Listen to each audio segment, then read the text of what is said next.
Secret friends, unite!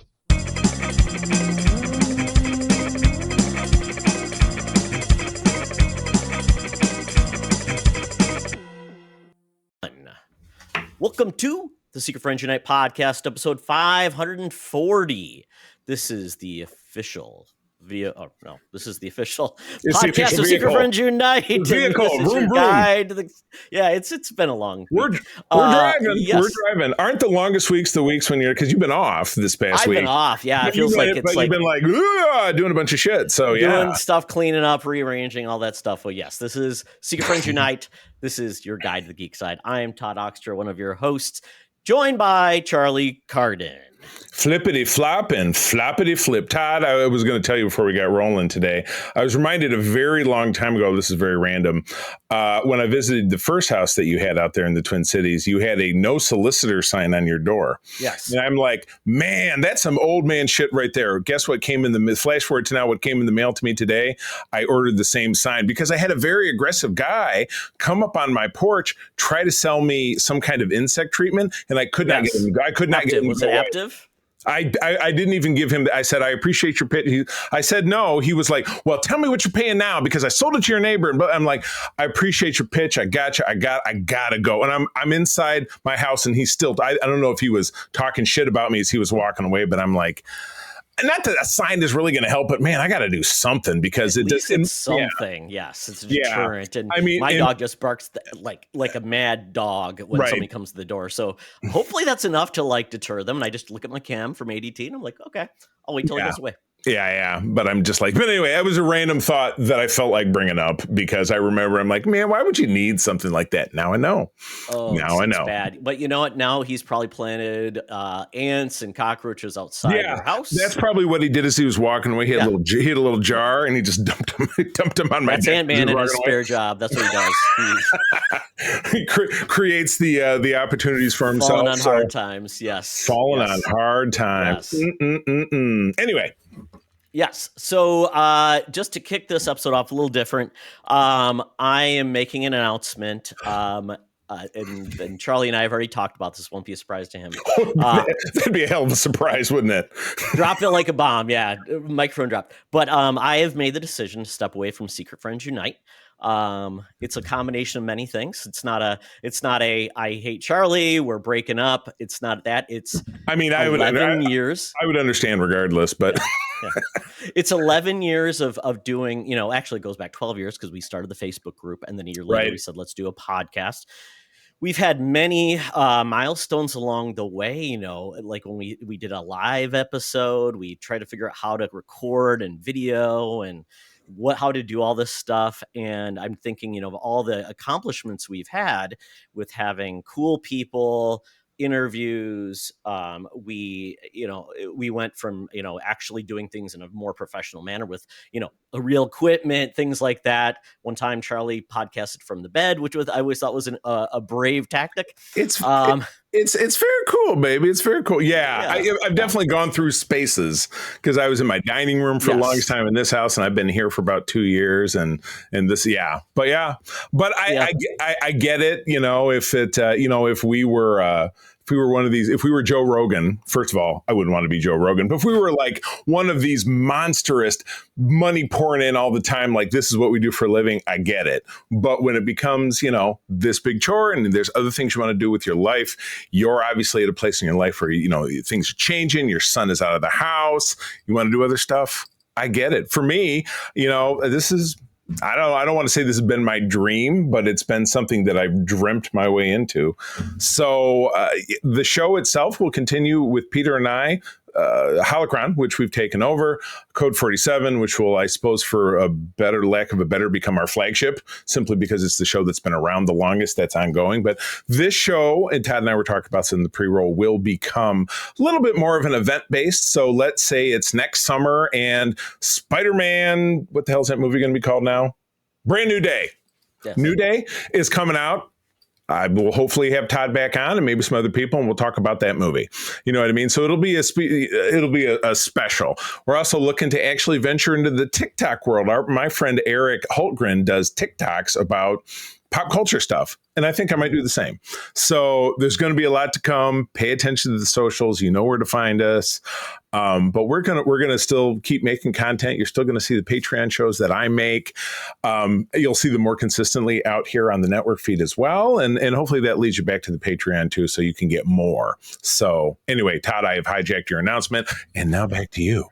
No, it's just good that people know that this will continue. And Peter, your co-host, has really come on board and become a larger part of the show now. So it's not like I'm abandoning you. I have nobody to connect with and do these type of things, which is good. And everything's set up.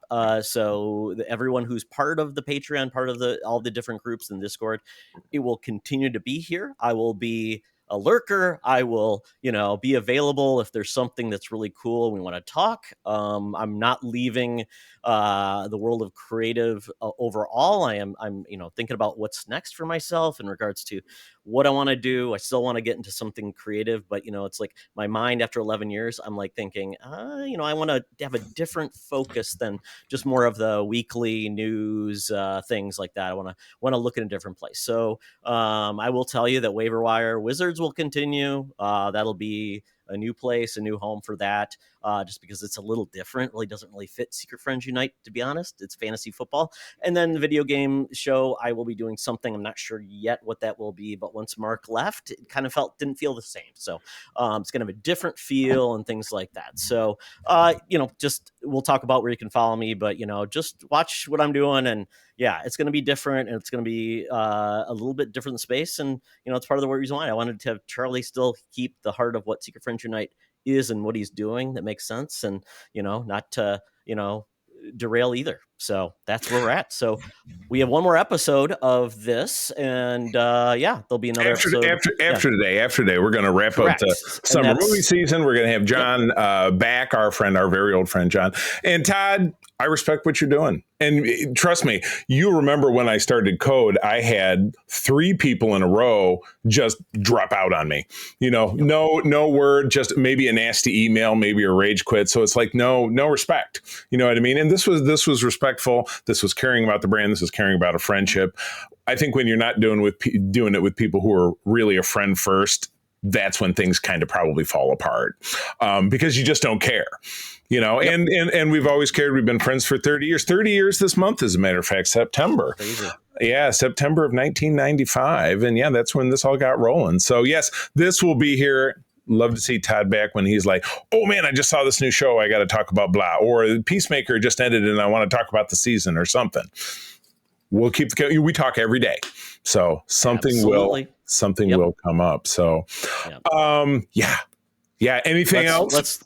No, that's it. So like I said, we'll have one episode more of Secret Friends Unite following this, and it's kind of like actually kind of is befitting because it's right around the time we started the show 11 years ago, right in September. Wow. So, and it's with John. We're going to be talking about the movie Wager, wrapping it up. So it's kind of a good place to say that is phase 1 of Secret Friends Unite, or 2, or whatever we were on, whatever Marvel was doing. 78. You were doing 2 because there was the Mark era, other hosts and stuff like that. But whatever you want to call it, Charlie, that's the new phase. And excited to see what you guys do, mix things around. It's good. One ending is a good way to have a new beginning and do something. Exactly.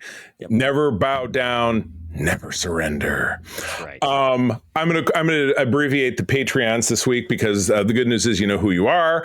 But do keep in mind we've got a lot of great bonus content, early programs, shows without ads, etc. Over on our Patreon at patreon.com/secretfriendsunite. Try us out for a week for free. It's half off your first month, and you stay on board for as little as $2 a month. And again, patreon.com/secretfriendsunite. We hope to see you there. All right. Wow, I'm going to miss these covers so Adventure Comics, and it's funny, I start to kind of get the vibe with these DC comics. There's not even a price on this one. Is there? The reason why is because it's from the DC Universe Infinite. It's from their website. Oh, okay. But assuming looking at it, the year, the issue number, the characters involved. And then they have the little circle box up above has a certain style, and it was before DC. Remember how they at the very top they'll have like the little checkered going across from one side to Marvel the used other. that for a little bit too. Yeah, it was interesting. Yeah, so I can't necessarily pin this down. I'm gonna say very late 50s, early 60s is my feeling. But yeah, Adventure Comics, I feel like that's one that you don't hear about a lot. So this is Superboy and the Legion of the Superheroes, and I definitely know a little bit about that connection, because isn't the Legion of the Superheroes from like the 38th century or something in the distant they're from future? the far future. They were investigating like, because I don't think they had a Superman in their future. So he was a hero. So they went back in time to visit, and they just created this connection. The legions had flying rings, the legion rings, and the whole point was each planet had someone that was powered and would join to defend the universe. That was kind of their very exciting. Yes. But it's funny, you can absolutely see where the plot of Superman 3 came from. It came from this cover, because you have a computer, and I remember this from middle school. The very first computer from the 1940s was, I think, called ENIAC or EDIAC, something like that. Does that sound familiar? Have you ever heard of this story? I remember learning I swear there was an E in it. Mr. Babbage, what was his first computer? There you go. But yeah, no, I remember learning about that in like 6th or 7th grade. But this is literally, it's the punch card computer. It has two basically megaphones for eyeballs. It's speaking by saying it's speaking. This is Computo speaking. Surrender, Superboy, or I'll annihilate my other hostage, just as I'm destroying Triplicate Girl, who I assume is the person that is wrapped up, and she almost looks like, remember, that was the thing that scared the shit out of me about that Superman 3, when the woman gets snared and didn't you say that was the thing that made you run out of the movie theater as a child? No, it was Gremlins. It was Gremlins. When the professor was checking on the gremlin in the room. That's maybe I'm projecting, and this was the thing that made me say, it's too much for me. The woman that was getting all the metal components on her face, turning into a robot. Essentially, it started flipping her around. So that movie freaked me out for a long time. So that's what's happening to Triplicate Girl. I assume is the one being wrapped up here, or something. Yeah, well, because she's kind of invisible. You can't quite tell, but Triplicate Girl, I believe, could duplicate herself or there you go. I guess. Yeah. So Superboy is having a thought bubble. This heartless jukebox means business. By fighting it, I'm sacrificed. So I assume he's kind of given up on her. I've sacrificed poor Triplicate Girl. I can't let him destroy Lightning Lad, who is in the background behind Superman. I can't. So I'll give up. And Lightning Lad, who is really looks like he's wearing some kind of a stage magician outfit, I think. But he's got Lion-O's legs. They're orange. Unless it's his underwear are tucked into his belt. Oh, it's a classic look back in the 1960s. Then we finish off the cover with a box that says, introducing Computo the Conqueror, the electronic enemy programmed to wipe out superheroes! ! So where did I land with? And of course, this is issue 340, because we're on episode 540. What is the actual publication date? I've given my vague guess. January 5th, 1966. So mid-60s. Late 60s. Yeah, so this is one of those books where it felt like it was still kind of trapped in the 50s. The old days, yeah. And at this point, just bringing maybe a better description of this. Because Marvel was not doing this kind of cover at that same time. There might be some over talking like, Spider-Man, I'm gonna blah blah blah blah blah, and he's like, how will I stop the Rhino? And then that would be it. It wouldn't be this novel of like all this different shit going on this cover. It's too much. It's too much, man. So what'd you find? It is kind of interesting. I mean, at this point, Jerry Siegel, one of the creators of Superman, was still drawing this book at the time. I mean, we're talking, this dude had been doing it for 24 years. So I don't think he was exactly like, is keeping up with the times. He was probably doing what he was used to. Same old. Get up and go to work and write a lot of words. Or the letterer he was telling the letterer, hey, this cover is going to have a blurb here and a block here and a block here, and you got to write some words. Yeah, and Kurt Swan, one of the famous Superman artists, was drawing it at the time. So I mean, there's not much else to say except for Brainiac 5. He was the smart kid, would create things, and of course, he created a it's basically this device, Computo, basically absorbed Brainiac 5's vast knowledge, then builds an army of similar robots to seek out the world's most intelligent people. So it's absorb Ultron. Their intelligence as well. It's kind of like Ultron. Yeah. So there we go. So not much more. I mean, lots of. I mean, what I loved about the Legion superheroes, just some of their names are funny. Like you got Lass and Lad and Boy, right, and Girl, and Shrinking Violet is one of the names of the characters. Or Triplicate Girl Duo Damsel was another one. Two damsels? After one copy dies, she becomes Duo Damsel. So it's like, oopsie. Whoops. Yes. Oh, my God. Well, I'll tell you what. Someone who, the real mastermind behind Brainiac, behind Computo, Todd, I know you're going to know who I'm talking about. Yes. Even in her late 60s, Alexa wanted to tell me something just now. Even in her late 60s, our senior news correspondent, Madam Webb, was making mayhem in the DC universe. But these days, she works for us down at the corner of Hollywood and Vine with all of the latest news. So let's go have a look. Now it's time for Madam Webb's Rumors and News. Take it away, boys. Thank you, Madam Webb. Yes, that was your plot because, unfortunately, your application to the Legion of Superhero was turned down. Unfortunately, they weren't looking for Crone Lass as the name of the character. Unfortunately, we're too old. Like Menudo.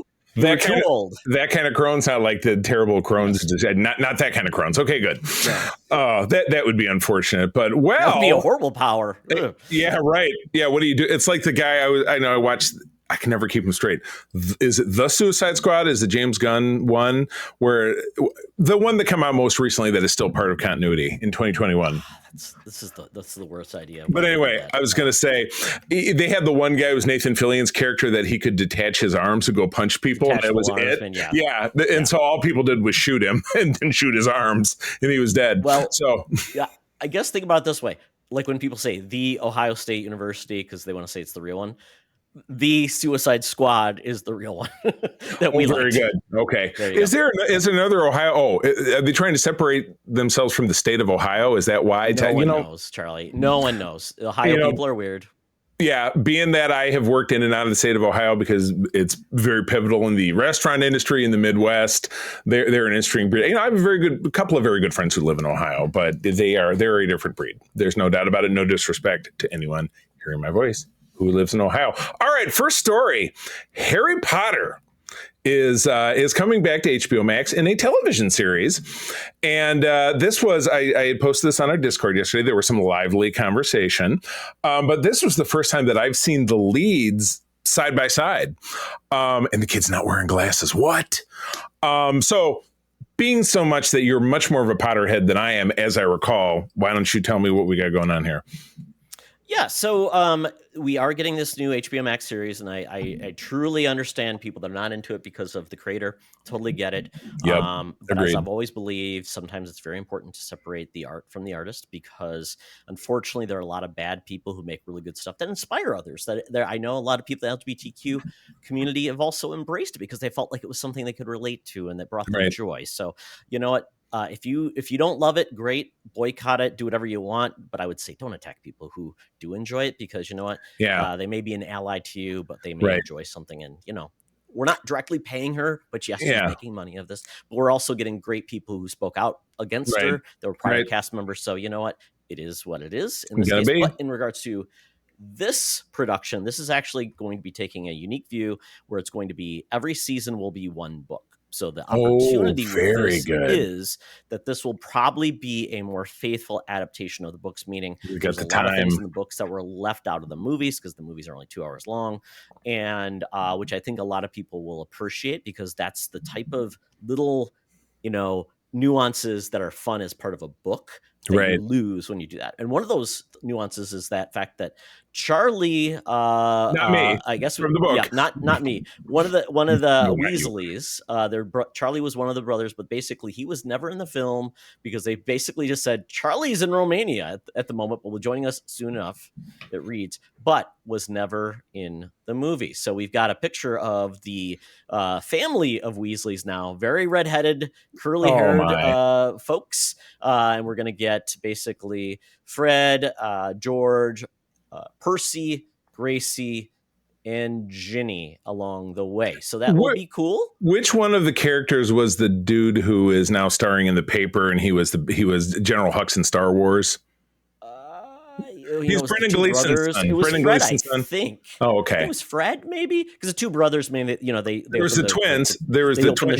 Yeah. Yep. Right. Yeah. The I think it was brothers. Fred or. And one of them dies in the. George, I think were the two brothers. One of them dies in the climactic battle, as I recall. Correct. Yeah. Correct. They have an older brother who is a little more heroic. Yeah. Sorry about spoilers. And then we've got and it's kind of cool because Warwick Davis is coming back, and he played two of the characters within Harry Potter, and so he is going to be back in this series as well. But we are getting a whole new cast. If you go down, you can see that they've announced most of the new cast. They're very young looking, and Nick Frost is going to be Hagrid. They're going to get some new actors, which we get. John Lithgow is going to be a Dumbledore. So I'm excited for this just because I think it will be a new take on Harry Potter, which we haven't seen before. And the movies are now how old now? 25 years old. First movie was in 2001, if I'm not mistaken. The last one was in 2011. I just saw a Watch Mojo about it, so that's why it's kind of fresh in my mind. Interesting that it says here, Chris Columbus, who I just not that Chris Columbus, but I actually just watched. We were watching a Netflix movie, the Thursday Afternoon Murder Club or something that he directed. That's a straight to Netflix that he directed. When it came up, I said, "Oh, it's Chris Columbus. It's the Harry Potter guy." Is not enthusiastic. He recently shared his thoughts. It's where he says, "Part of me was like, what's the point? It's all going to be the same," which I have to disagree for the reasons that Todd just said. You take a book, you have 8 hours or 8 episodes, or maybe they're going to be half-hour segments, so maybe it's 4 hours, but you can break things down for a new generation and do them in a way that's a little bit more fleshed out. Though, to be honest, something in TV is probably more for the adults, don't you think, in a lot of ways, to enjoy it? It's also another way for, a different generation to find it, enjoy it. Worked for Lilo and Stitch on the big screen, obviously. Yeah. And Chris Columbus, I would say he directed the most plain movies. The first two were kind of just kind of bland, didn't have a lot of artistic take. And then you got some other ones like Cuarón directed one of them, I believe it was The Prisoner of Azkaban, which I really liked because it felt like it added a lot more texture to it. A lot of tension and suspense, really kind of amped the game. Yeah. And the final two-parter, which was the single final book, was very intense and very layered, I thought. So I agree with you there. So yes, I will admit I will watch. And again, as Todd said, not looking to get ourselves canceled, because we don't condone the original creator either, and that person's views on things, but hopefully don't cancel us just for sampling it. I could watch it and it could be crap and I don't go back to it, but I will give it a shot. Why the hell not? Because I would say that's what we do here. But as citizens of the entertainment journalism world, as we have been, we watch things, and we try to look at them critically. And if it's no good, we'll find a way to talk. I wouldn't be surprised if you would hear us back then here on this broadcast talking about that, at least giving some thoughts. We'll see. You'll find out in 2027. Absolutely. So, Charlie, we are getting a return to Silent Hill. So, return to Silent Hill, because there was a second one, but this, correct. So we are getting this Return to Silent Hill, which is an adaptation of Silent Hill 2, which there was just a remake of the video game. And there's a lot of iconic characters in that video game. A character called Pyramid Head, who's something to do with the pyramid on his head. And then a lot of undead nurses who are in this game as well. And now we are seeing essentially an adaptation of that video game. And it didn't look too great when I saw it. I'm like, this looks really... The video game, the video game, or this trailer? No, this trailer. It just felt a little sus. I agree with you because, and if you think about it, the first film, which I've seen a couple of times, is pretty hokey. It was shot in Vancouver, as many things were, and you had a lot of people trying to talk American because it's supposed to be set in West Virginia. Or no, the couple lives in Ohio, so they're trying to talk Ohio, and then other people are trying to sound like they're from West Virginia, and they're like, you filmed this in Vancouver, all these people are Canadians, and they're just really trying hard to sound American, which... That's a tough one to pull off. There are Brits who try it, don't pull it off. There are Americans who I think, I don't know, you know, I'm gonna do a hot take and I'm gonna do a bold thing. I think American actors potentially have a bit more success doing a British accent than the other way around. You know what I mean? Because think about your boy James Marsters or Marston. No, the guy who was Spike and Angel. Marsters. Yep. Think about him doing that accent. And then think about the fact that you and I have heard him speak live in person where he just sounds like a regular ass JoJo American guy. I mean, as we know, Dick Van Dyke has the best British accent of all time. I believe he says governor. I believe he says whatever, blimey, many times. Right back, and he's a Cockney bootblack. I totally agree with you. Exactly. But I enjoyed the movie, but it's super visceral. You know, the violence is beyond gory, but it was from '06, so it's still that. It's bloody and gross, but it's also not great CGI, so it becomes more comical. And then the second one had to do with, I think, the child in it grew up and she goes back, and I feel like it was. I never saw it. I feel like it was a direct-to-video. I could be wrong, but I know you're looking it up right now, so you'll know in a moment. Yeah, here. I will see. Yeah, let's see. 2006 was the original, and Revelation in 2012. 2012 was okay. And with that, I believe, was Sean Bean in that? He was in the first one. Oh, he was in both of them. Oh, he was in both. Oh, wow. Yes. Okay. There we go. Yeah. So girl Rose De Silva was in both. Rose De Silva. There you go. Okay. Yeah, a lot of actors did not come back for that film, which is interesting. Yeah. So are we to then believe that this will be a continuation in universe or some such, because you said it's based on a new game. What happens in the game? Well, it's based on Silent Hill 2 is they just had a remake of it just because it was dated. It was really I understand. So this may be it's probably just adapting that story because it is about a guy essentially looking for his wife. He goes to Silent Hill because he got a message that she was there, and things go awry. Is the best way to say it. Yes. So.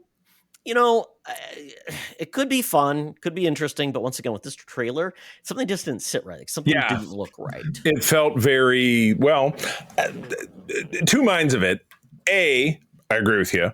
B, that's kind of what the first one was like. You know, it seemed chintzy. It seemed like, and it seems like more of a kind of a VOD, you know, like a direct-to-video kind of deal. This is going to be a theatrical release, I'm guessing. That's how they're purporting it. January. It's coming out in January, so that means it's either not great and it's going to get dumped there, or it'll be a surprise hit. Runaway. Money. How did these? If you still have it up on screen, what was the box office on those first two, or the first one? Good question. So if this even tells me what the box office was, which of course, as we've learned, for the two total films. Well, okay, two total films. The budget was $70 million. If you take the two, it was $70 million, and they made $156 million combined. So it doubled their budget. I mean, you're better than halfway there, because the rule of thumb is 2.5, 3 is kind of where you want to be at as far as a multiplier. It does seem like the budget was I'm guessing the budget was probably higher in the first movie than the second film. Oh yeah.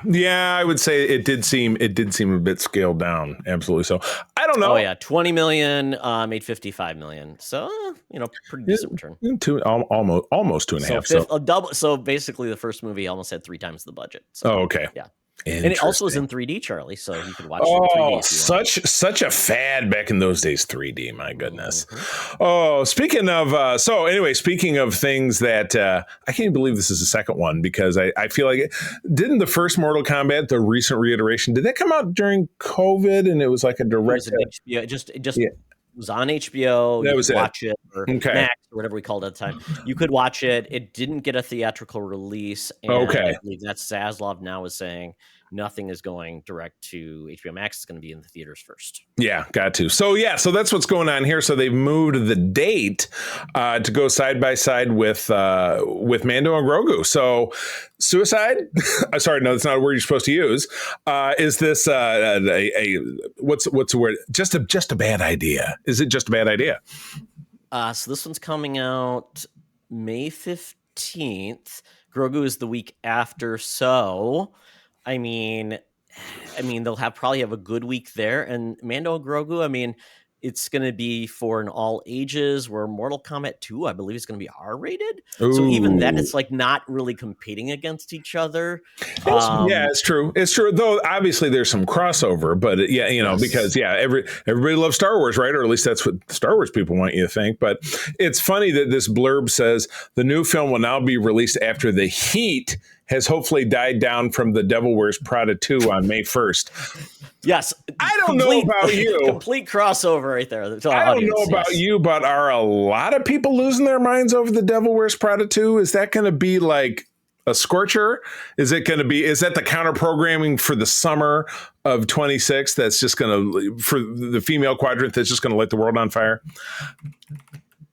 Well, because because it was based on a book, right? Devil Wears Prada was based on a book about kind of a made up basis. I believe it was the editor of Vanity Fair. No, probably, potentially one of those magazines that are like big. Anna Wintour. It was about her kind of being. Oh, there you go. I think it was Glenn Close. Yeah, was playing kind of that version of her, right? And and then Emily Blunt was in it, and then Anne Hathaway. So I don't know if there was a sequel to it. So was it good? Kind of like the Bridget Jones movies. There were sequels to those. So, but it definitely skewers more female. I mean, and a certain audience. So yeah, it's like weird. Whereas Mortal Kombat is definitely going to be a dude audience. Yeah. It seems like an interesting decision, on two fronts, because there's some crossover with a male audience, which is what we're saying here. But again, above a certain age, where, like you said, Mando and Grogu, while it will not be rated G, because there is some stylized violence and things that I'm sure, like what you saw on the TV show, but it's going to be a different audience. So for the part of it that's not male based and not adult based, will this give this more of a breathing room? So it just, part of it seems to make some sense, and part of it seems to make no sense. And it's also 2 weeks. So Devil Wears Prada is coming out 2 weeks in advance of Mortal Kombat. So I think that those movies, once again, unless it has a lot of legs. I mean, the first movie, if I look at this, it was a $40 million budget, made 330. So huge hit. Without a theatrical release. So how No. Devil's Wears Prada. Oh, Devil's Wears Prada. Okay, yeah, you confused me. And that was 2006. We're talking like 19 years since the first one came out. and within money adjusted for inflation, that'd be a much bigger number. Sorry, it was Meryl Streep, not Glenn Close. Oh, very good. When you said Glenn Close, I pictured Meryl Streep. So somehow it still worked. I know. Somehow it still worked. So there was a sequel book too called Revenge Wears Prada, The Devil Returns. So I mean, it could be like the devil, a lot of these things where the devil goes down to Prada. You know it. So I have no doubt this will do well. It just I don't think it will really impact Mortal Kombat unless someone says, "Hey, honey, you want to see Mortal Kombat?" No, we're going to see Devil Wears Prada instead. Right. But you know what? I've heard it's a good film, and if you like, I think it's a comedy, things like that. I'm sure everybody would like it. I'm sure I've seen the original at some juncture. I don't remember a ton about it, but this will be kind of for more of the same, your Sex and the City-ish crowd, people who like, ladies being ladies, I guess.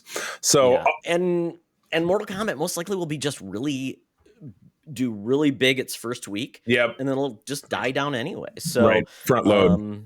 Where Mando and Grogu could, especially if it's good, could get some legs, some healthier legs, hopefully. But then it's got what's the next big thing after that? Spider-Man doesn't drop until the end of July. What else is between then and there? Good question. I'm not sure. Moana? When is Moana 2? Moana live action? One of those, I know Disney likes to put like a month or two between their releases. Right. So we don't really know. I mean, I'd have to look. Right. Maybe just another Despicable Me. There's not a Shrek this summer. I don't know.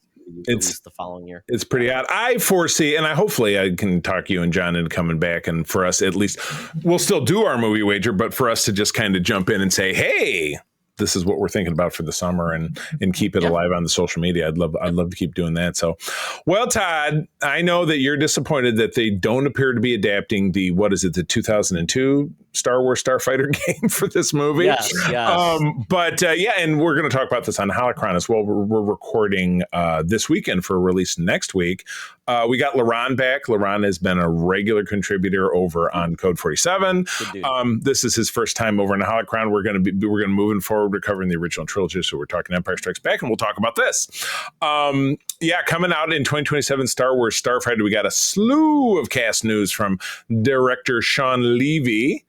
Of course, our main actor is the Gaz, Ryan Gosling, doing his best Star Wars Ken, I guess. But yeah, check out these names. So yeah, Gosling, Mia Goth, that would be Todd's favorite female actor of all time. Fake name. Fake name, fake person, fake name. Yes. Real name, fake person. Matt Smith of Doctor Who. He's got that movie out now where he looks like the London Calling punk. What is it? The Stealing something with Austin Butler. Caught stealing, I believe. Stealing. Yeah, there you go. Yeah. Flynn Gray is the kid. Those are the folks that sorry. Aaron Pierre, not sure if I know that name. Simon Bird, Jamail Westman, Daniel Ings, and Amy Adams. Hello, there's a name. Excellent. Yes. She's excellent. She indeed Absolutely she is. Glad to have her. Yep. Yeah. So this was good. So this will be set in a time frame a little beyond the sequel trilogy, which a lot of people have a lot of feelings about. We're going to go that far and say that much. But this is actually, Todd, it's doing the thing that is probably your biggest complaint in all of Star Wars, which is moving things forward, telling stories in a different place than where we've already been. And that's good. That's good. But yes, the Starfighter part of it, I think we're getting kind of a kid lost, and I think that Gosling's character is an authority figure, an uncle, maybe not a father, who has to rescue the kid, and Mia Goth is the villain. So what do you think as a more casual Star Wars film? Any of this excite you? Is this the first post sequel trilogy thing? Or Yes. Okay. It's certainly on the big screen. In the comics, they've never really ventured other than like a little bit here, a little bit there. And there's been nothing on. I thought there was a TV series that was post. There was a TV series that was in between. The animated, the Resistance animated was actually it was a prequel. It was a prequel immediately to The Force Awakens. Okay. If there is something and I'm forgetting it and you're listening to me talk about this, you're like, come on. You're yelling at your iPod. I thought there was, but if there isn't, or maybe there's going to be something else that's a TV series going to be after. But you know what?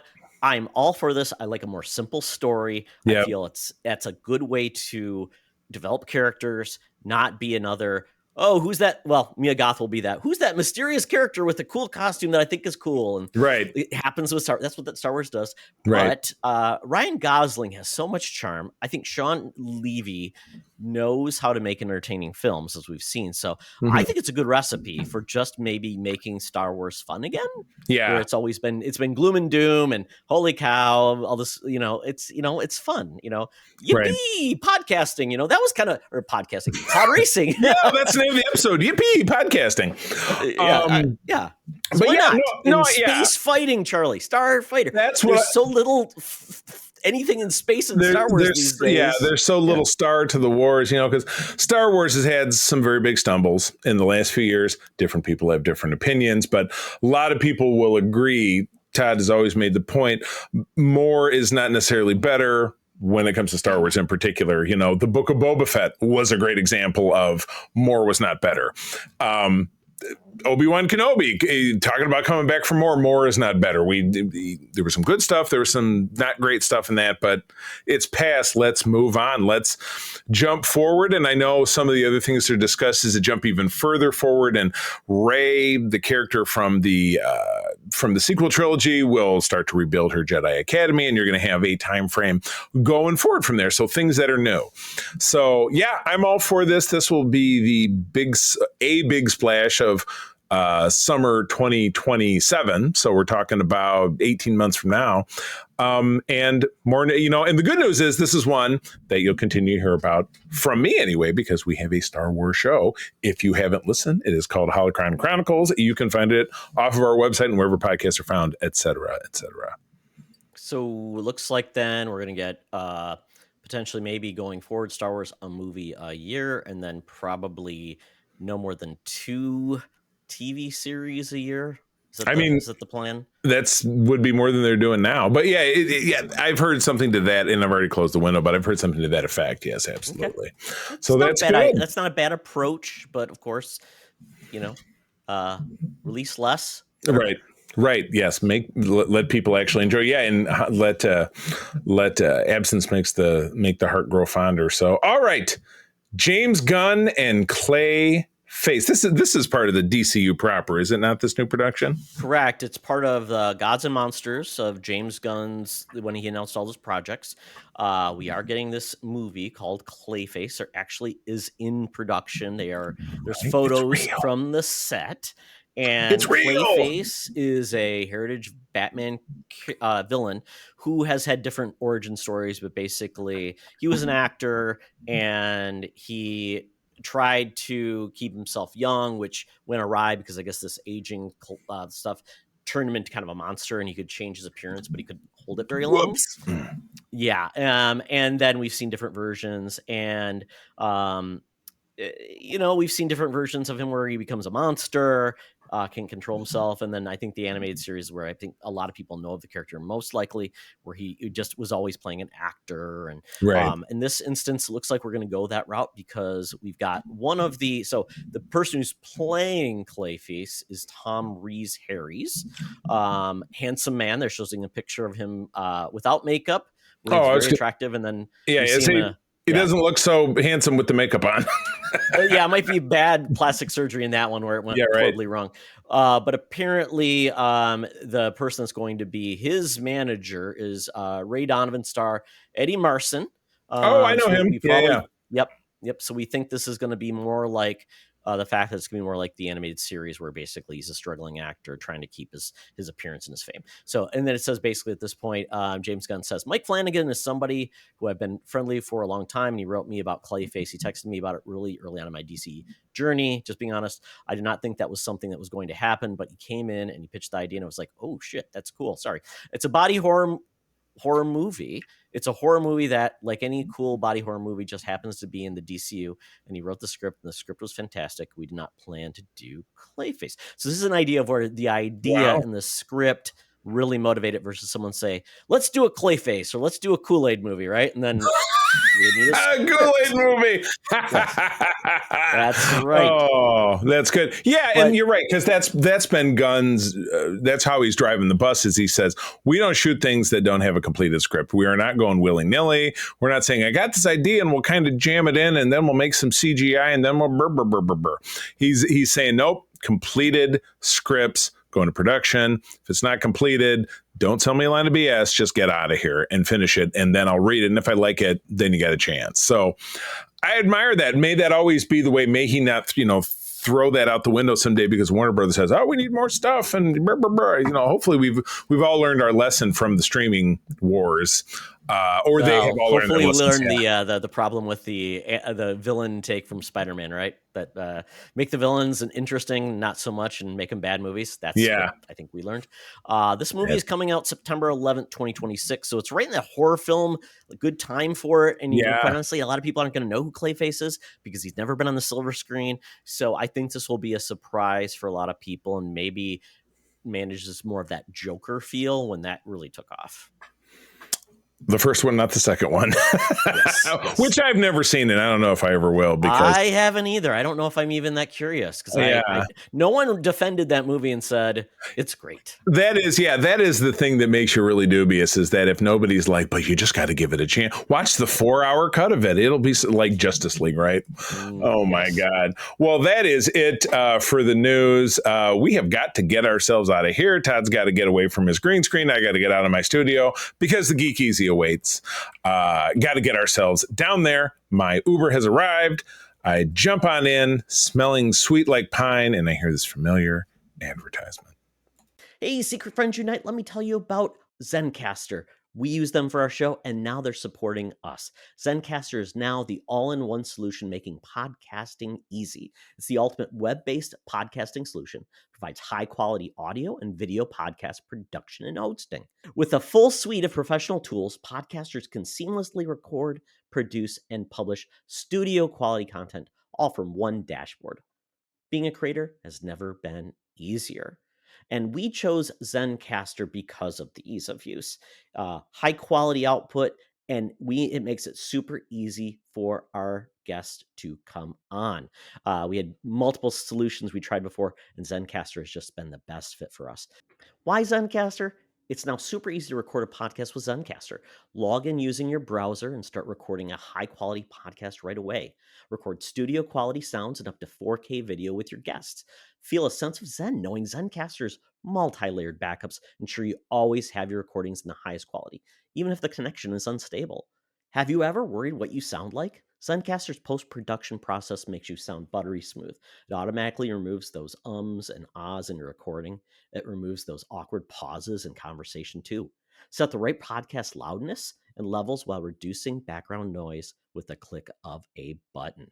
So if you're interested in making an easy, high-quality podcast just with the click of a browser button, go to zencastr.com/pricing and use my code SFU1. You'll get 30% off your first month of any Zencastr paid plan. I want you to have the same easy experiences I do for all my podcasting and content needs. It's time to share your story. Now back to the show. Talk nerdy to me. Talk nerdy to me. We're sitting in the Geek Easy, cover bands playing, drinks are poured, and we are ready to get our nerd on. So this week, it's been kind of a weird week. I've had time to do things, but I got busy with other things.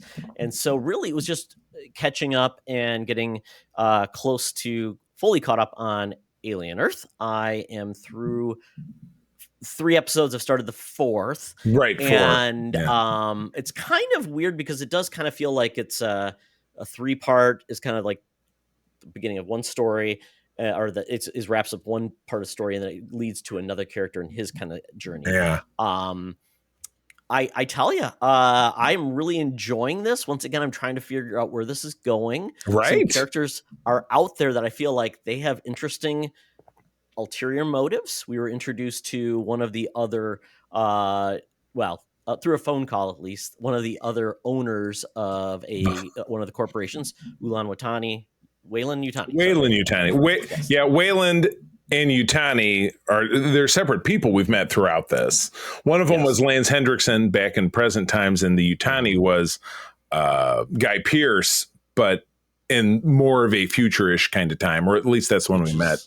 Which is interesting. So the character we met in this was a female who was reaching out to a person, and when the person called, talked to them, they were surprised to hear a different voice because they were in cryo for like 60 years. So right. Basically had someone younger taking over the corporation, which was a surprise to that person.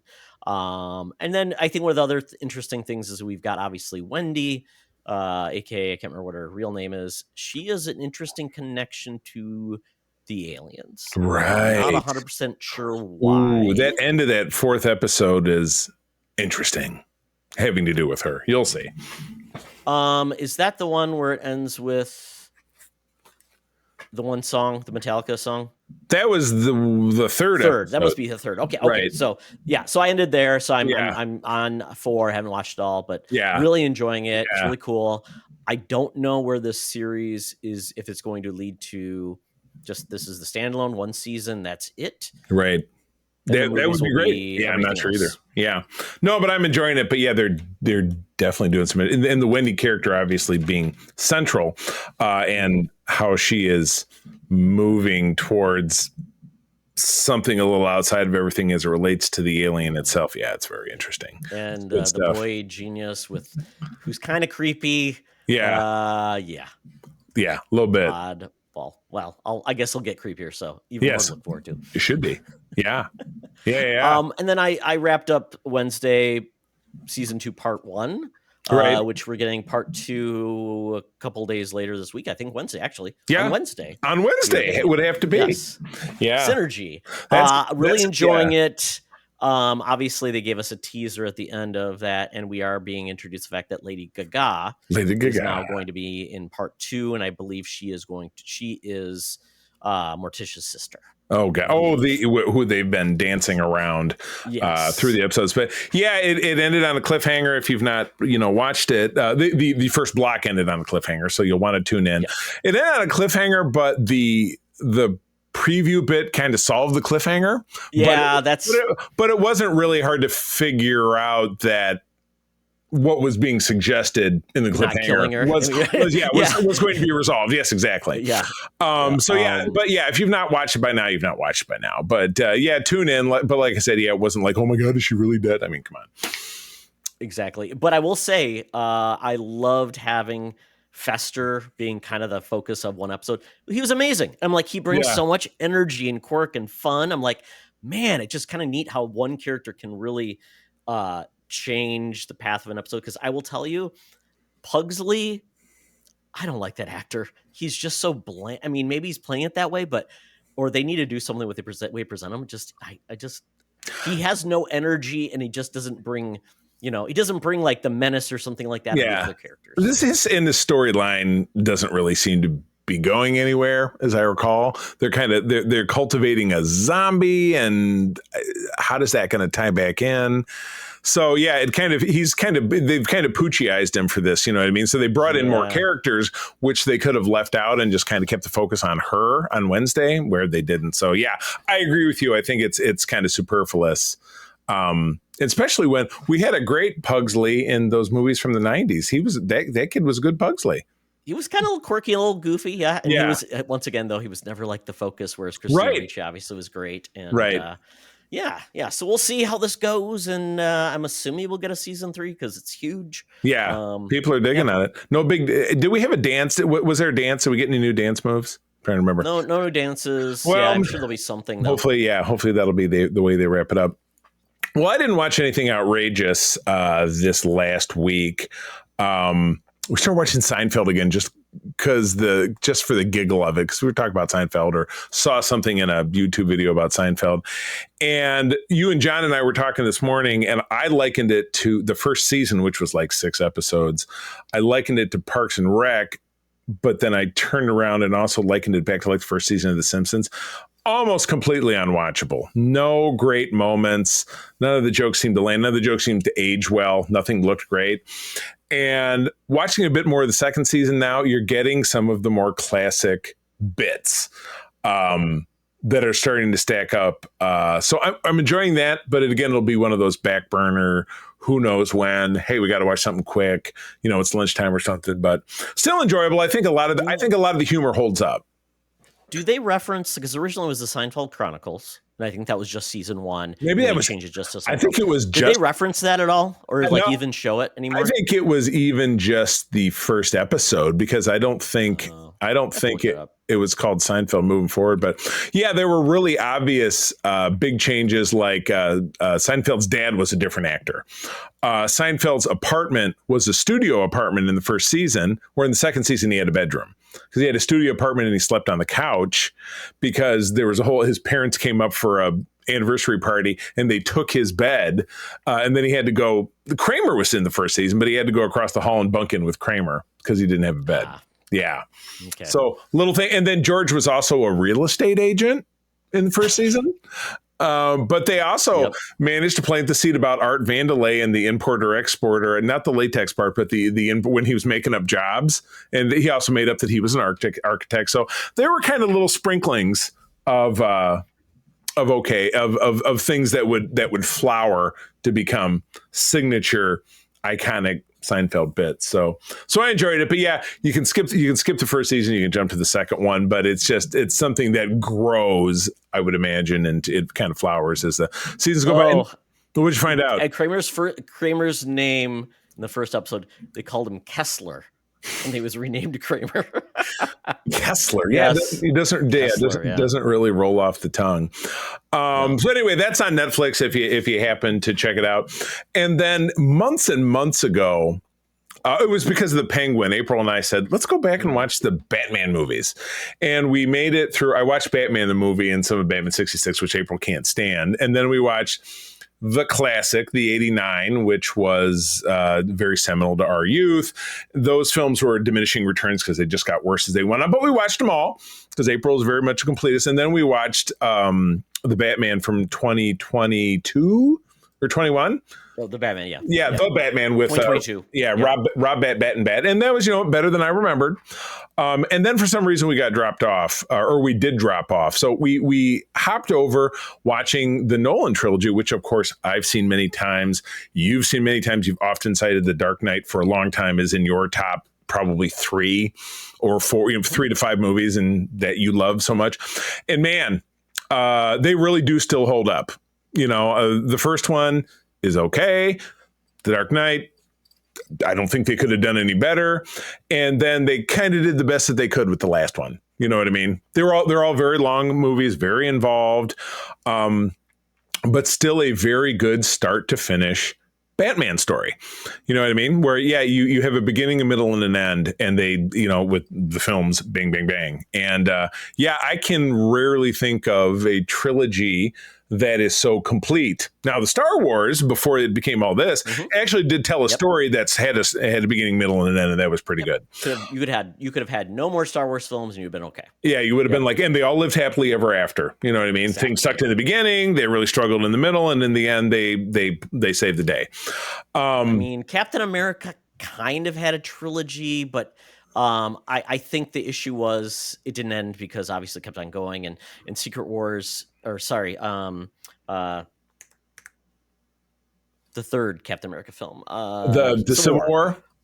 Yeah, that was kind of unsatisfying if you think of like a standalone film. Yeah. But the first 2, though, I thought were great, Absolutely. like in a story for just about Cap. So I always felt like, Marvel doesn't allow characters to kind of have a complete arc because their arc never because it's all really mixed in. Right. Yeah. It's all mixed in. But if you are somebody who is listening to this podcast and has not seen these films, first of all, wow, holy cow, can't believe it.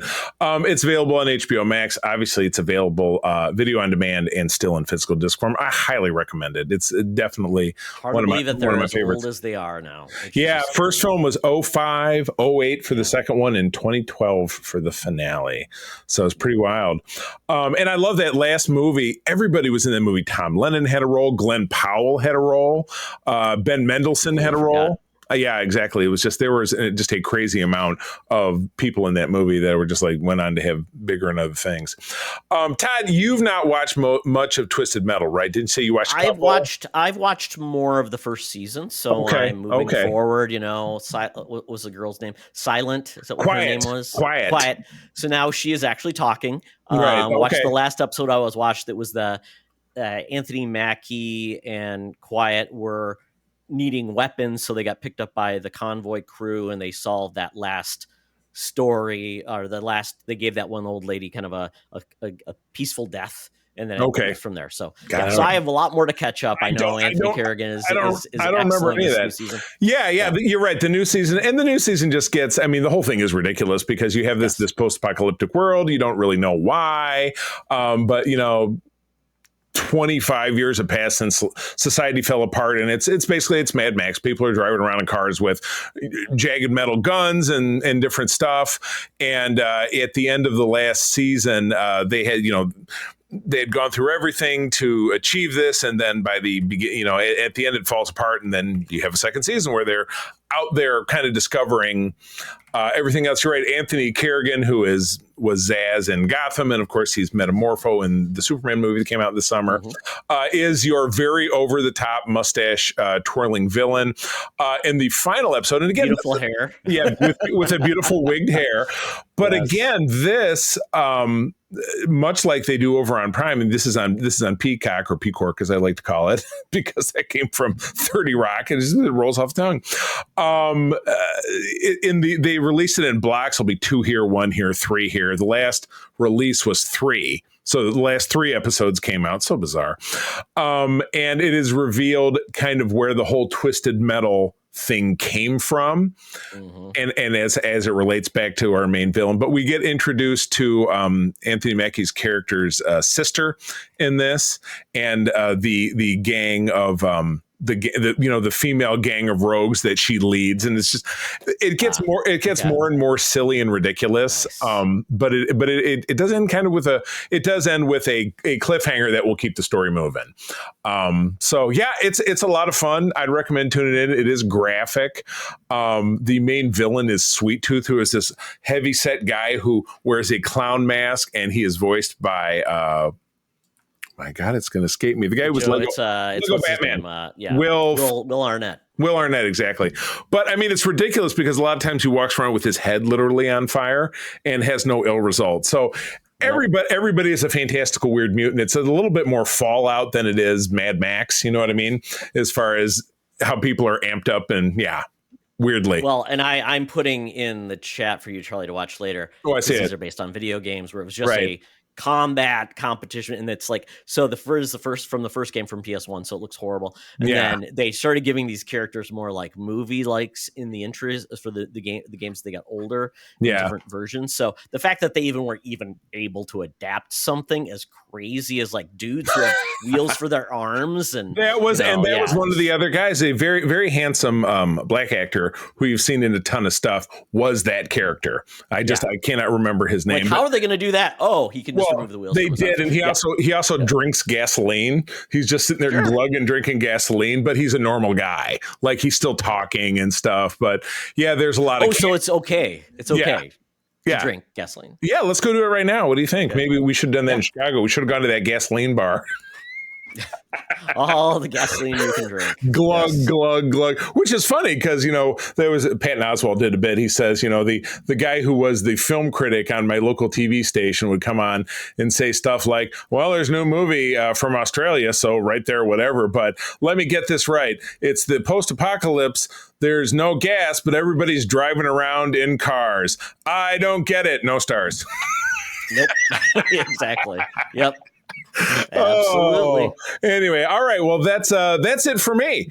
So that takes us out of the Geek Easy. It is time to step into. Oh, I can't step into it unless I can't step into a plane if I don't order some tickets. But I got my Air Qantas app out, ordering up some tickets to get us down to Land Down Under, where Hologram Tina and the mutants await for us to take on the fabulous topic of good tunes gone bad. Saturday morning cartoons. Let's go. Welcome to another edition of Thunderdome! Thank you, Tina.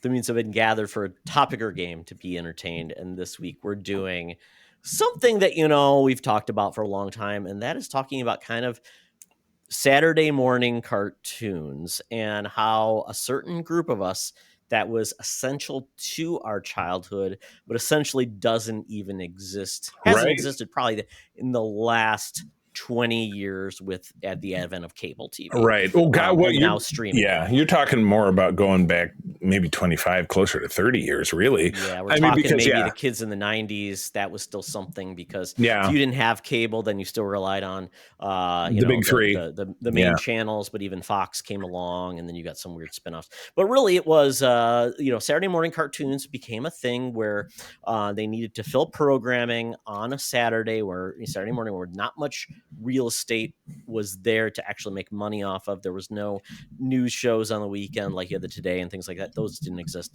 So, and then Sunday was always the church day. The church day.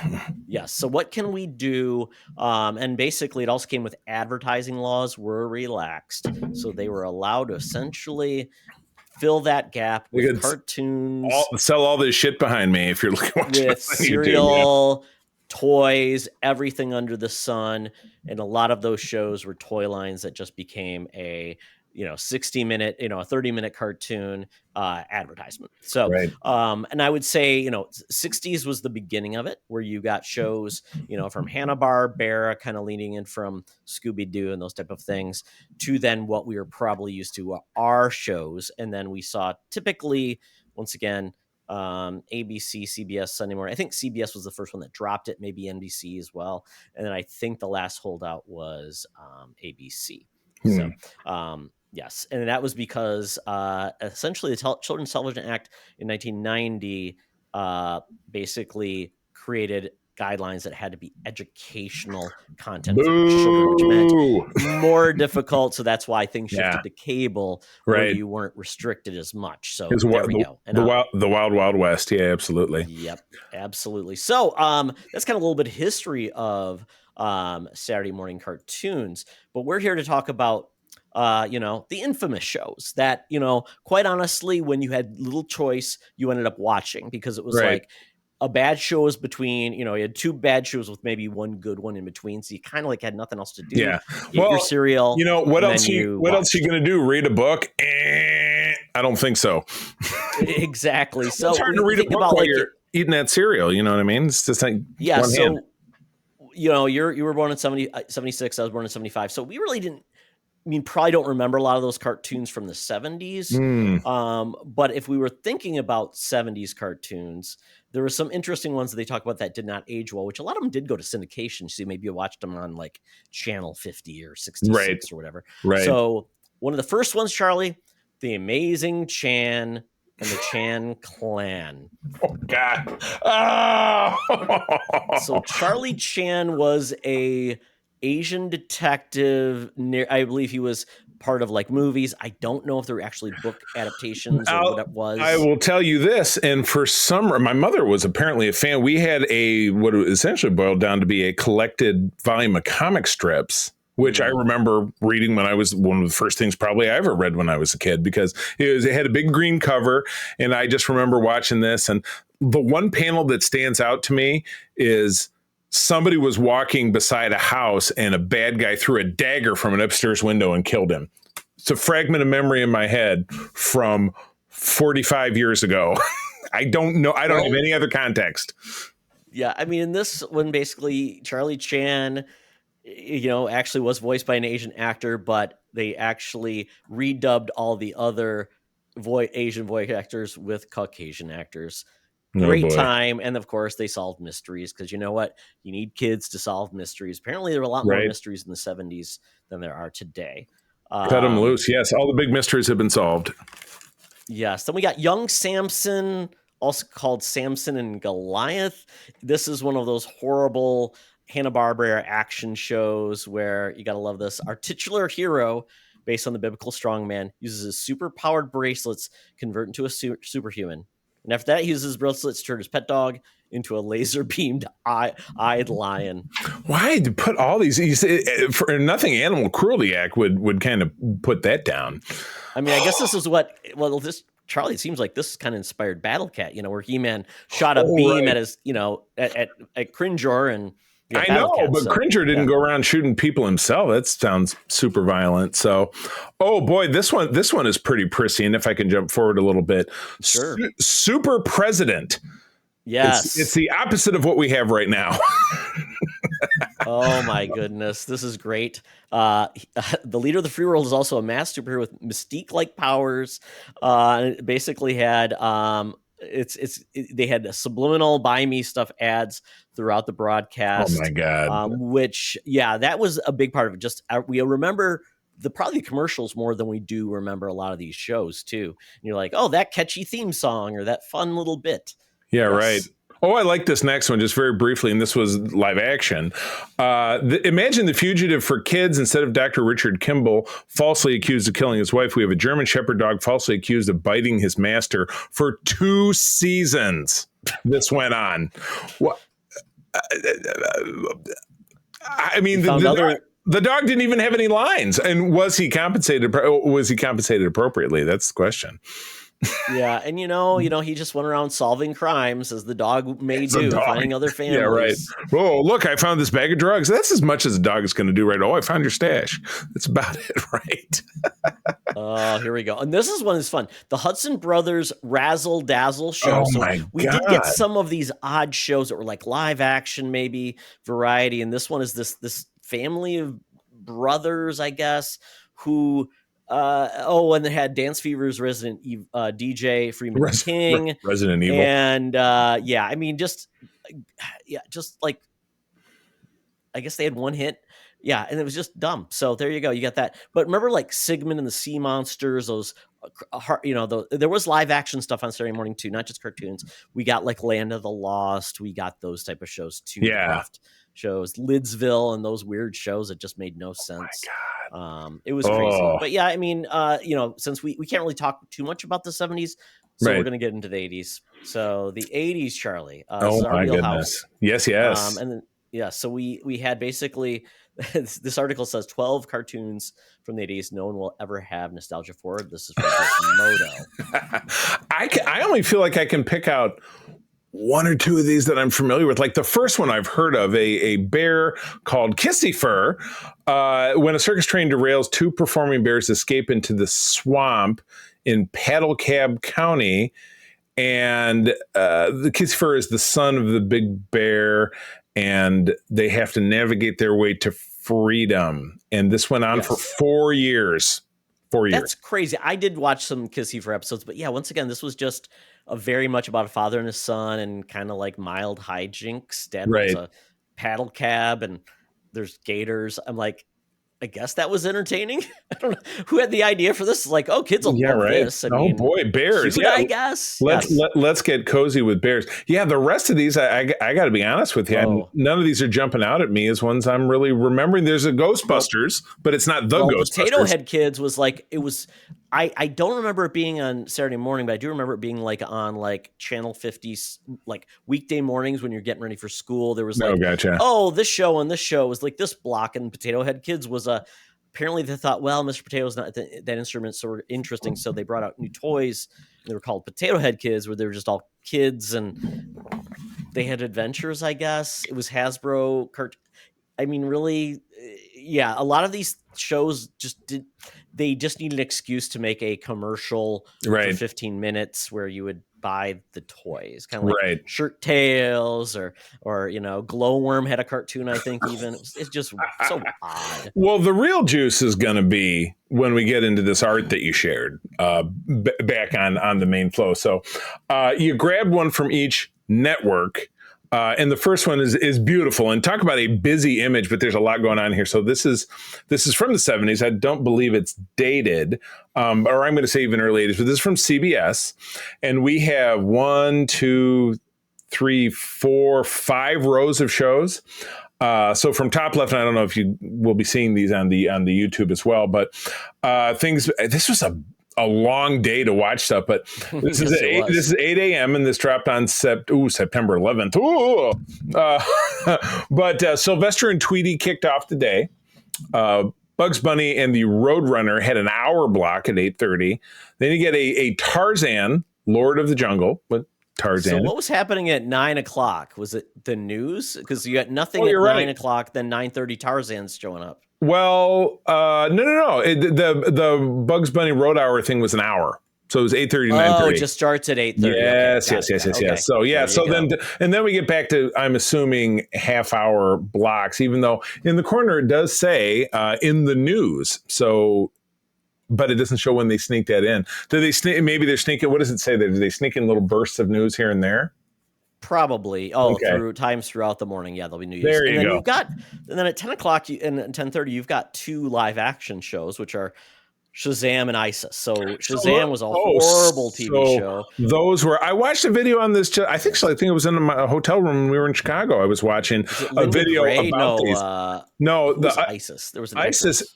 Joanna Cassidy, I think it is, or Joanna somebody. But Joanna Cameron. She was a one-hit wonder. She never, to my knowledge, went in and had another. This was 75. Yeah. This 75. So this was before either one of us would have been watching anything because you were a baby. And I wasn't born yet. The Shazam show was about Billy Batson riding around the country in an RV with his old grandpa. And he could turn into Shazam at any time, but they didn't really do anything interesting. So it was like the Incredible Hulk traveling the country part of it, or Supernatural, or like the Reb Brown as Captain America and those couple movies he did. Just kind of like, we filmed it all in L.A. County, and blah. It was super cheap. Yeah, and it's weird that they would like make a live action show with superheroes and stuff like that. because I don't know if was that cheaper or more expensive than animation. And it depends on who they're filming, and I've always thought, where's the expense in animation? But obviously, you got to pay a lot of people, a lot of stuff, and you got to hire people you can trust to not draw dicks into things. Because didn't that happen to The Little Mermaid? You know what I mean? Yeah, there was always those animators had those jokes. But I mean, then we go to then at 11 o'clock, another live action series, Arc 2. And I believe you and I and Brian were talking about this. He remembers the show Arc 2 where there was this weird space vehicle that looked like a big RV. And it was, once again, a science fiction live action show. And then we got the Clue Club, which was they had two dogs. Famous, two dogs, kids, once again, solving mysteries. Right. Kind of just, hey, Scooby-Doo's popular. Let's do this. Double the dogs. Oh, my God. Not to steal your thunder, but lower left, we have Fat Albert and the Cosby Kids. Now, Fat Albert was very near and dear to us pre-Cosby finding out he's a monster. But look at the picture of Bill in this animation. He's like... It's not good. Oh, it's not good. Oh. Yeah, Kids in the Hoods with, what they did, Mushmouth and Weird Harold. And again, these were all Cosby's. I refuse to listen to his comedy anymore, but I listened to so much of it as a kid. All of the Fat Albert characters were real people that Bill Cosby grew up with. Yes. We move over now. So we're past noon Eastern. It is, by the way, 11 o'clock into the Way Out games. There's another live action. That reminds me of unscripted. Wipeout, that type of show. Right. Wow, and then we get a movie film fest at 1 o'clock. It's live. Films from all over the world, especially for kids, hosted by Kukla, Fran, and Ollie. And if your parents behave, you can let them watch too. Oh, my God. So they have you from 8 a.m. to, in a movie presentation could be maybe over 2 hours. So it's 3 o'clock. You've now killed most of your Saturday sitting in front of the TV. While watching lots of ads and saying, Mom, I really need more. I need Lucky Charms. Yes. I need G.I. Joe with the Kung Fu Grip. Well, in the 1980s over on NBC, and I'm going to say this is maybe 81. It does. Oh, it says 1981. We have the Superstar Saturday Pow. What has the Smurfs and Space Stars and Spider-Man in the Super Power Hour? That thing that I just said.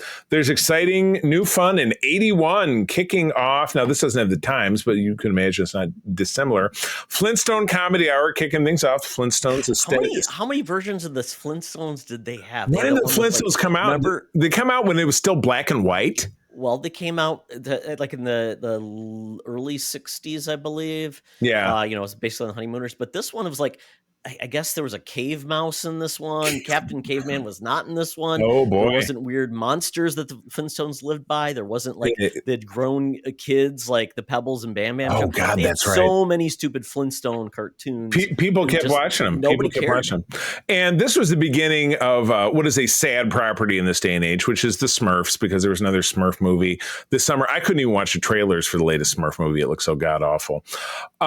We moved on. Now, hold on. Now, the one up here was CBS. This is NBC from 6 years later. Now Shazam is over on NBC. I remember this. The Kids Superpower Hour with Shazam had a theme song and everything. Yeah. I don't know if this was live action again or if it was... Yeah. I'll have to look it up. No, to me, it looks animated. And when something is... I think all of this stuff is animated, if I'm not mistaken. So it was animated. Okay. I think.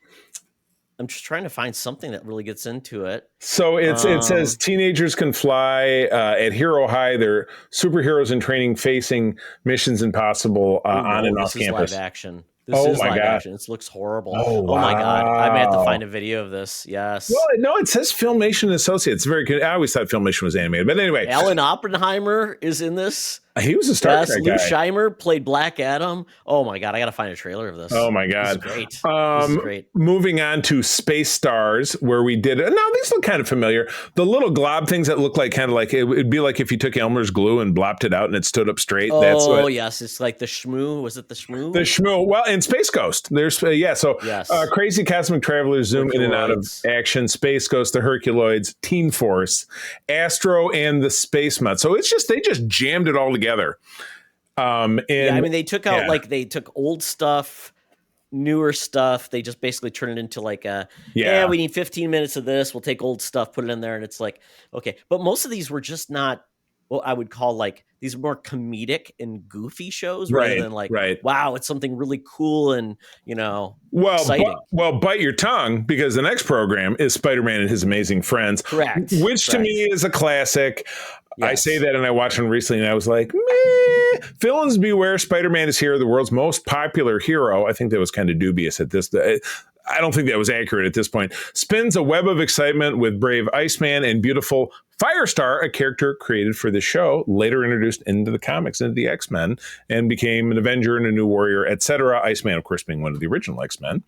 And we're wrapping the day up with the Daffy and Speedy show.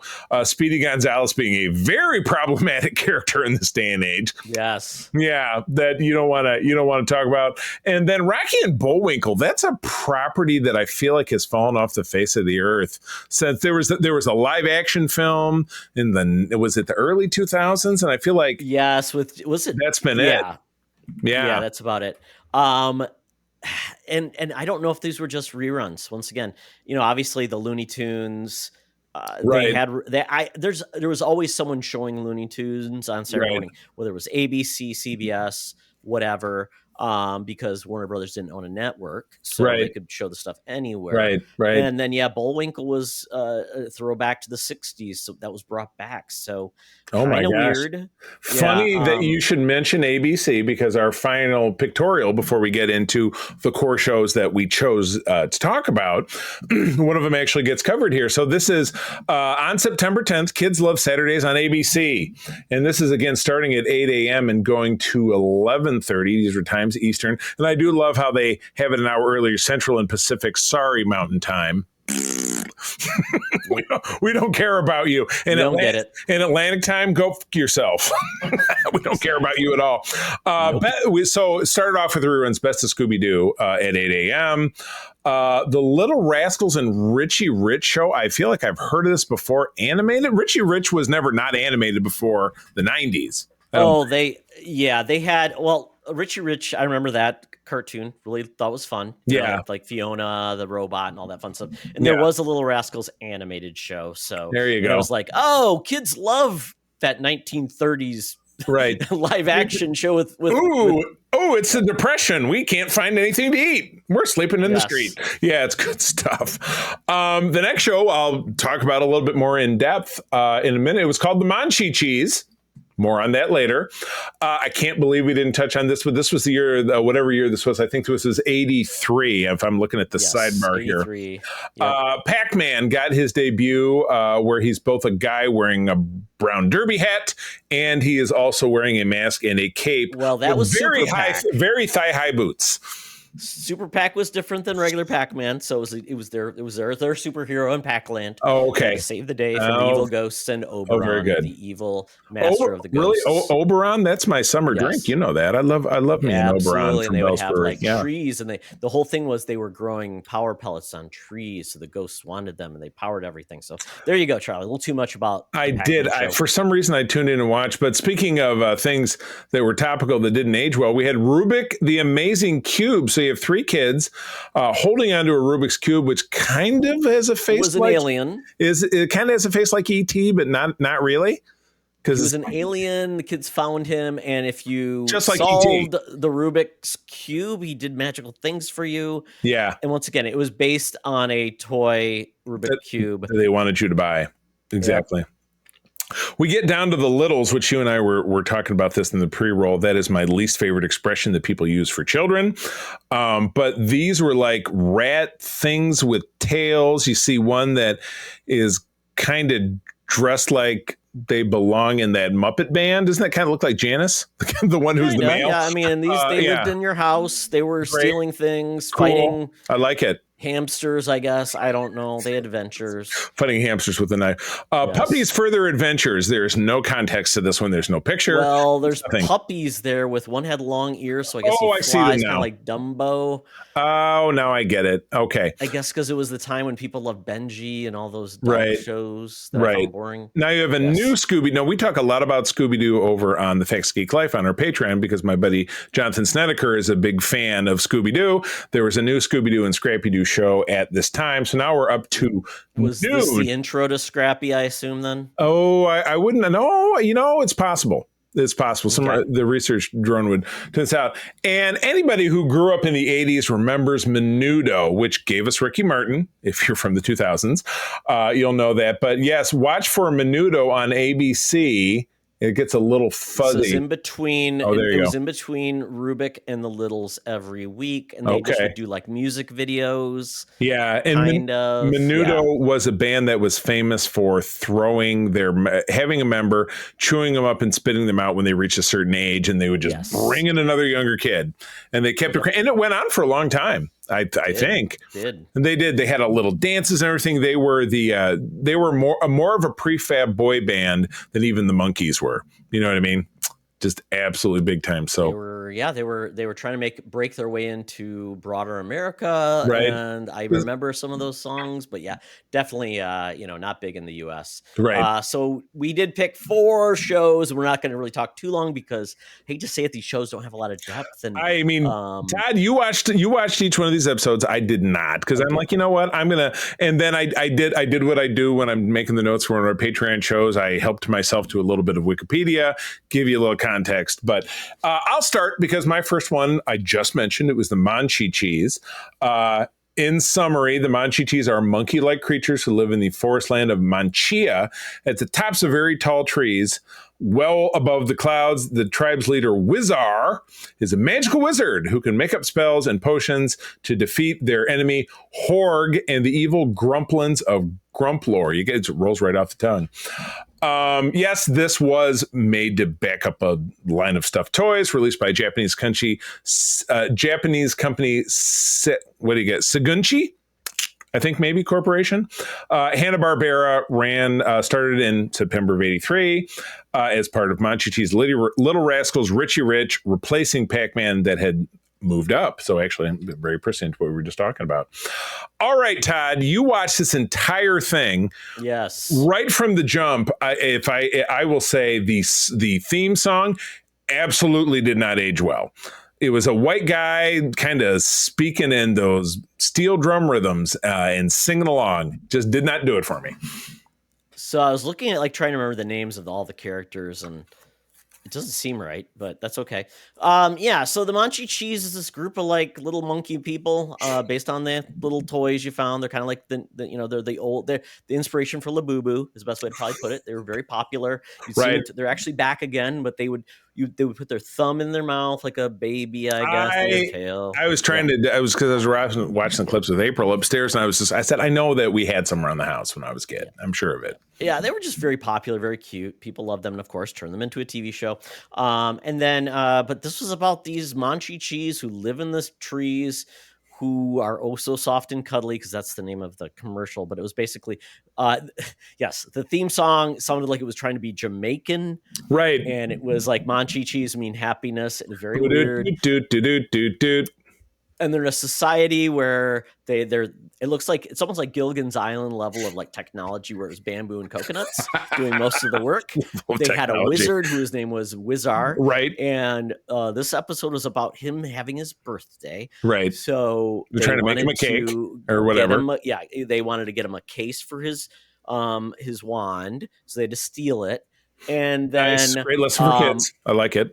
And then got this little incorrigible little guy who was always causing mischief and havoc, who I can't remember what his name was, but he was a little guy and he talked really fast. And looked like he caused mischief. Looks like he could have used some Ritalin. He decided he wanted to make Wizard a cookie of himself for his present. And of course, what goes wrong?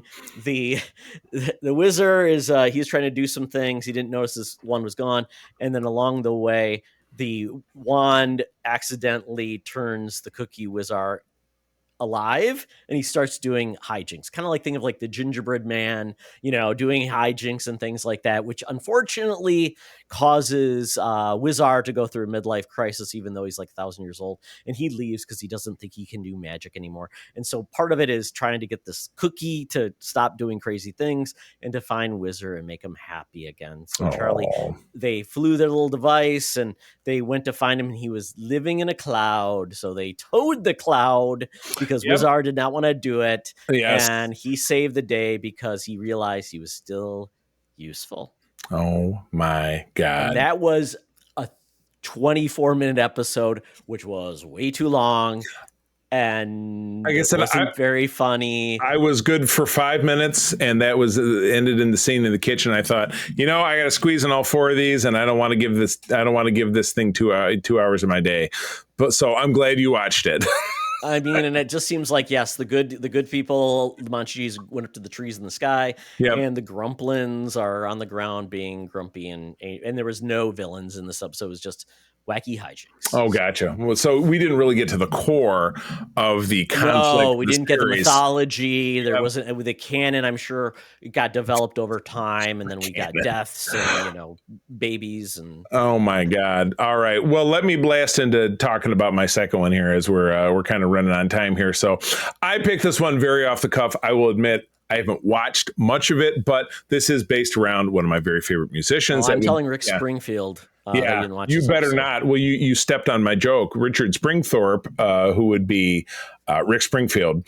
This is called Mission Magic. It was an American show starring rock star Rick Springfield. This was before he really hit it big. His big break was in the 1980s with Jesse's Girl and being on General Hospital. So this was when he was spending the 10 years prior to that trying to get his big break. This is a spinoff of the Brady Kids, which I did not pick up on that. 16 episodes aired from September to December of 1973. It was also broadcast in Australia. Springfield is a native, where he was a much bigger celebrity. The show involved Miss Tickle, problematic name, a magical teacher who could transport her students to fantasy realms through her magic blackboard. Had a great theme song. I knew the theme song far more than I knew anything about the show.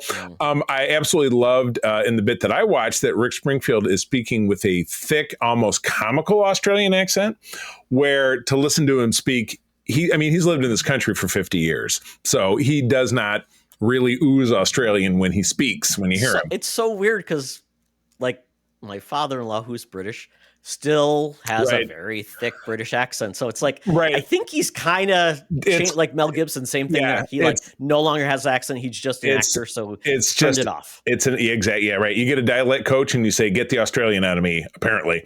Did his own voice for his animated doppelganger on the show. He always wore Springfield always wore white pants and a white sweater, which sported on the front and encircled lowercase r with a lightning bolt in the background. This design was taken from the back cover of his 1973 album, Comic Book Heroes, which I have that album somewhere.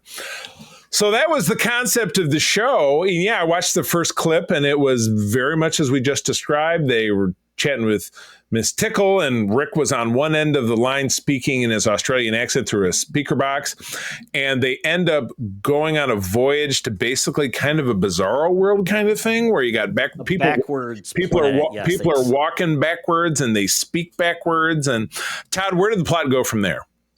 Well, apparently Miss Tickle is like a magic witch. She has a magical purse with like a dial that does everything.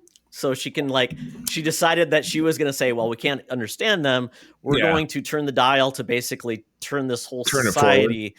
She's a powerful so they can witch. Drive forward, they can walk forward, and they can talk forward. But they said, just like Star Trek, Charlie, they did not want to change their culture. Right. Even though they 1,000% changed their culture. Exactly. Now, prime directive. Was she educated at Hogwarts or the American equivalent? Like poorly? No, but she had like a magic slide rule that could do certain things. And that's very 70s. Because I didn't really understand the plot, but there was these two villains who wanted to capture this poet who I think was supposed to be like Longfellow, but it was another name for a poet. And Shortfellow. He was sad, and like they try to figure out the mystery and try to get these villains, and it was really long and didn't make a lot of sense. Right. Like, they ended up getting thrown in jail because they tried to return jewels to the jewelry store, and they said, "Oh, silly us! You don't have a That's receipt." illegal in this world. You take Oh. jewels out of stores." And Yeah. yet they committed the crime, and they were in a jail. So I think, wouldn't you not be in a jail? Yeah, So, if once you again, did, Charlie, if so you did a crime, they would let you free, right? Because that's the your rules punishment. of this world did not matter, and it didn't. Yeah, so it's like, at this point, you use it to your own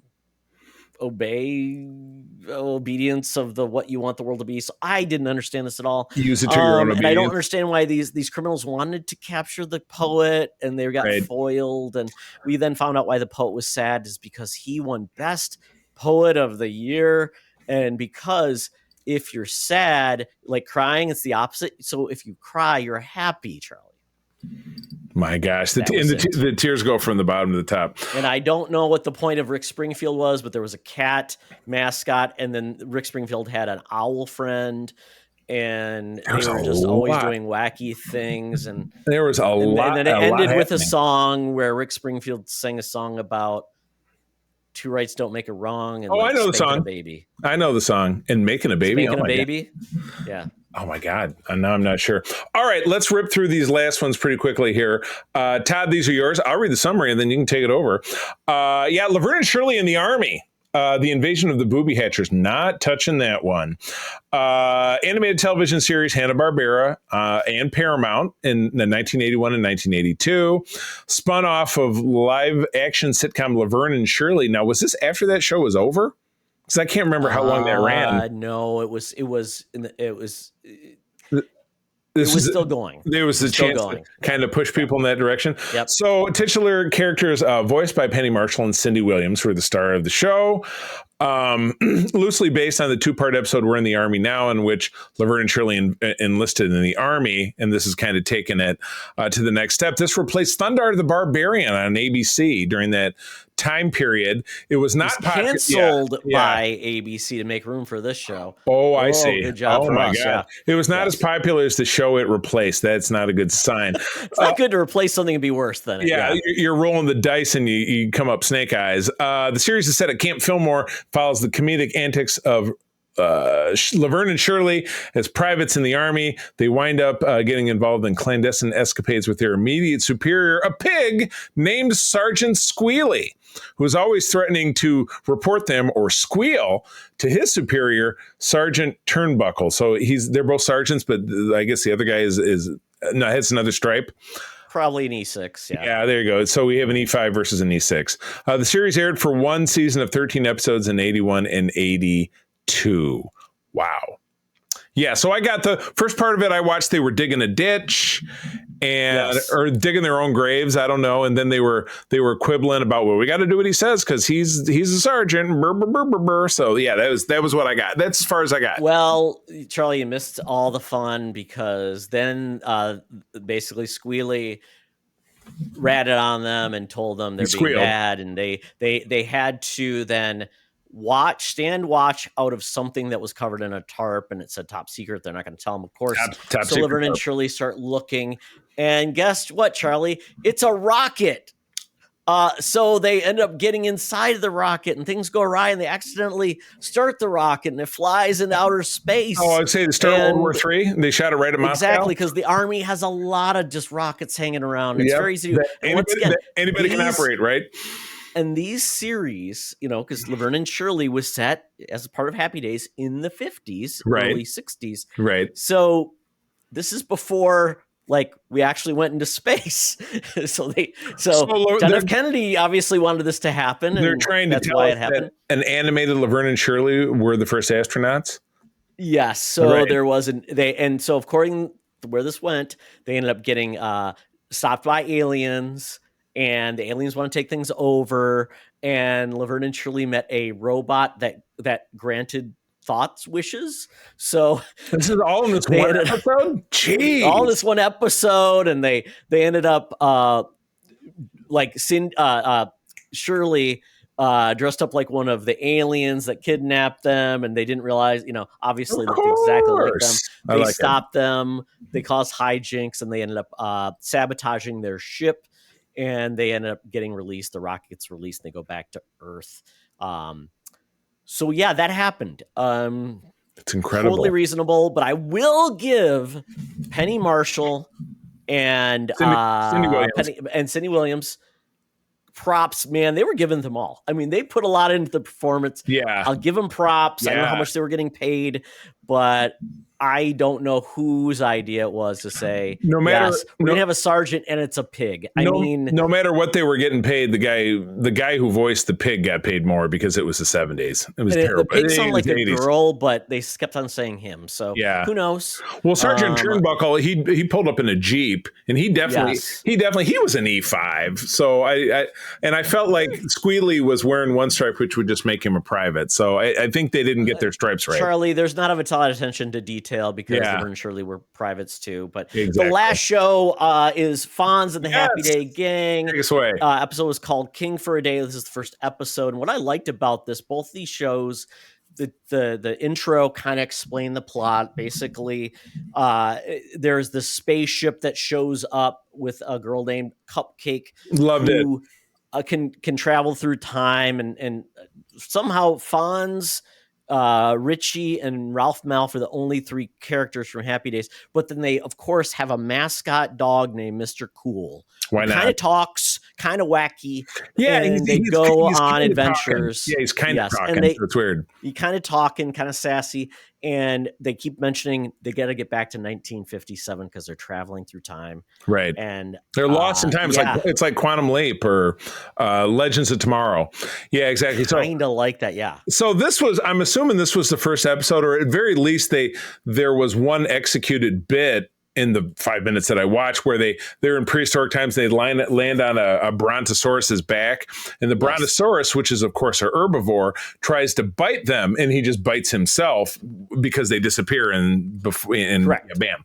Which I don't. Hijinks. I don't feel like it would do that. Yeah, I do love that Cupcake kind of looks like Roller Girl from Boogie Nights. Like she's got the same outfit.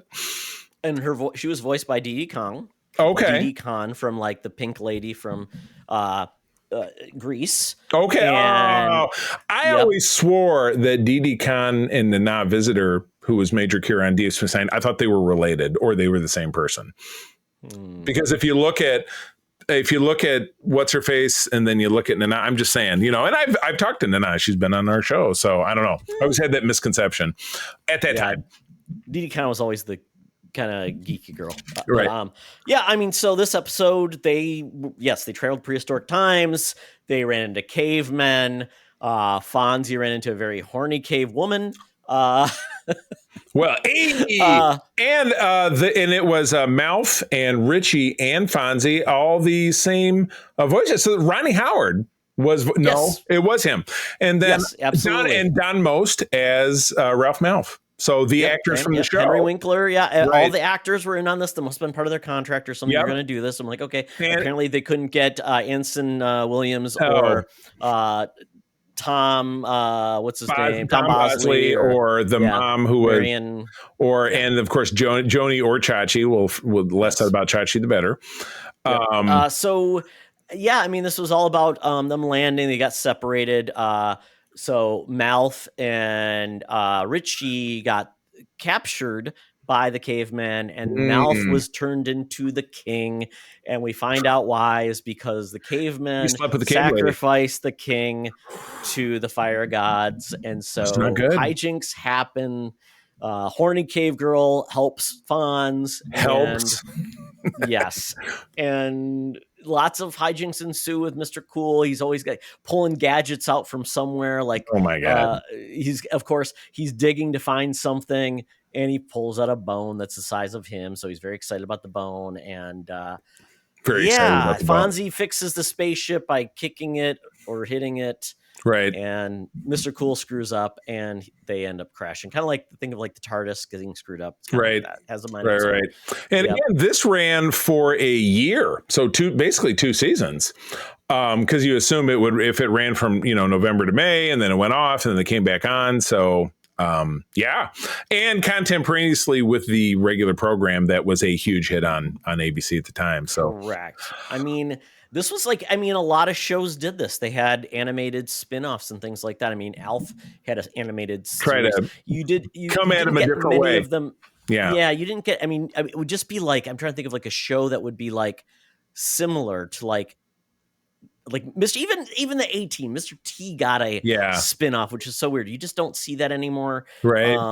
Yeah, I mean, the closest was like what Mike Tyson's where that was that Adult Swim show, Mike Tyson's Adventures. Oh God, yeah. It was taking the A-Team concept of Mr. Right, T, solving mysteries with kids. Oh my God. So there's obviously far more of these that are bad, and there's even worse ones out there. So folks, if you're curious about what it was like growing up as a kid with limited options, you watch a lot of crappy cartoons. You sure did. All you got. And you never knew any better. It took us coming up and having our voice, being able to express it this way to tell you all about it. But Todd, you'll put some of these in the show notes so people can explore, I assume. Yep.